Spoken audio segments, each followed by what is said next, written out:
Laki. Laki niyan. Isa siya sa pinakamalaki. Tapos ito naman yung copper avatar na female. Ganda nito.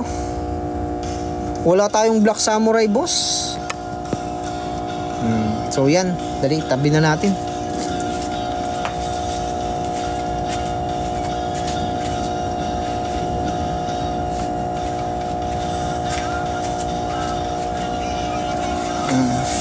So ito yung female bro ng gold copper avats. So dalawang pares, sabi ka lang kung kan. Sige lang bro, no worries, no worries. Yan, gold copper avatar. Ganda nito. Own breed to bro. Salamat sa'yo kasi kung di mo ako tinuruan, hindi naman ako makakapag-produce ng ganito kagaganda. Yes. So tabi ko na yon. Lagyan natin sa long cup. So tabi na natin to.